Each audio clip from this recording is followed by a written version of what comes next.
puisqu'un revisionnement de cette adaptation sortie en 2017 s'imposait avant d'aller voir la suite au cinéma, je me suis dit que j'allais en profiter pour en faire la critique en même temps.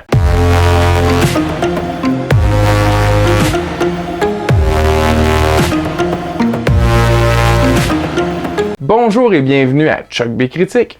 Aujourd'hui, je donne mon avis sur le film d'horreur tiré du roman populaire de Stephen King du même nom, intitulé Ça, version française de It. C'est réalisé par Andy Muschietti, qui a précédemment fait Mama, un autre film d'horreur que j'ai bien aimé. C'est scénarisé par Gary Dauberman, Chase Palmer et Kari Joji Fukunaga. Ça raconte l'histoire d'un groupe de jeunes qui doivent unir leurs forces afin de vaincre un clown maléfique mangeur d'enfants. Ce clown en question se prénomme Gripsou, version française de Pennywise, et il est interprété par Bill Skarsgård. Tu sais, le fils de lui, puis le frère de lui?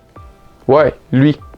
Ça n'enlève absolument rien à la performance de Tim Curry dans le téléfilm de 1990, mais personnellement, je l'ai trouvé plus sournoise et subtile. On le voit être à la fois manipulateur et terrifiant. Ça met en vedette plusieurs jeunes acteurs plus ou moins connus, mais tous très talentueux, et j'ai nommé Jaden Martell, Finn Wolfhard, Jack Dylan Grazer, Sophia Lillis, Wyatt Aleph, Chosen Jacobs, Jeremy Ray Taylor et Nicholas Hamilton. C'est vraiment la chimie entre ces jeunes qui est, selon moi, le cœur de cette histoire. On ne serait pas autant investi si on ne croyait pas réellement à leur amitié. De plus, il y a une bonne dose d'humour dans ce film, en grande partie par les réactions et blagues faites entre les jeunes, sans nécessairement faire vraiment peur, à moins que vous ayez une phobie des clowns comme Richie. Ce film d'horreur est divertissant. Ça m'a un peu donné l'impression d'une maison hantée dans un parc d'attractions. J'ai aussi beaucoup apprécié comment les peurs des personnages étaient bien représentées de façon originale. En particulier la scène où Beverly inspecte son tuyau de salle de bain.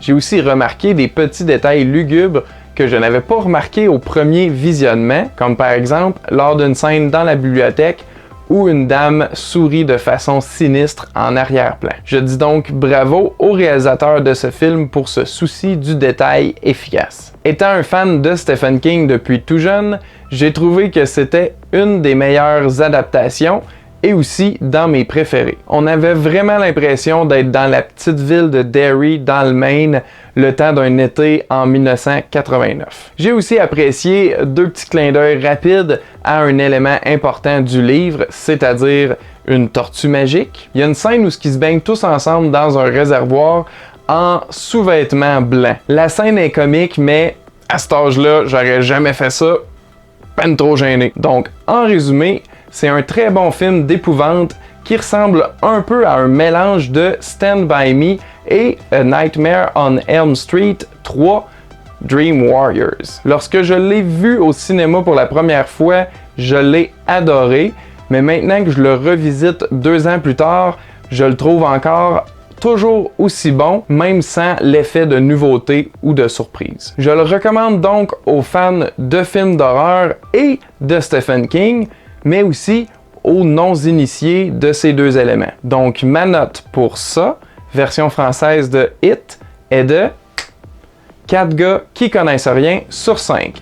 4 sur 5. Avant de terminer, j'aimerais connaître votre adaptation de Stephen King favorite. Moi j'en ai vraiment beaucoup, mais à l'ombre de Shawshank, version française de The Shawshank Redemption, reste toujours indétrônable à mon avis. Peu de gens savent que Stephen King est capable d'écrire au-delà de l'horreur traditionnelle et ce film en est un bon exemple. Si vous n'avez pas vu ce classique, ça vaut réellement le détour. Et vous, c'est quoi votre film de Stephen King préféré?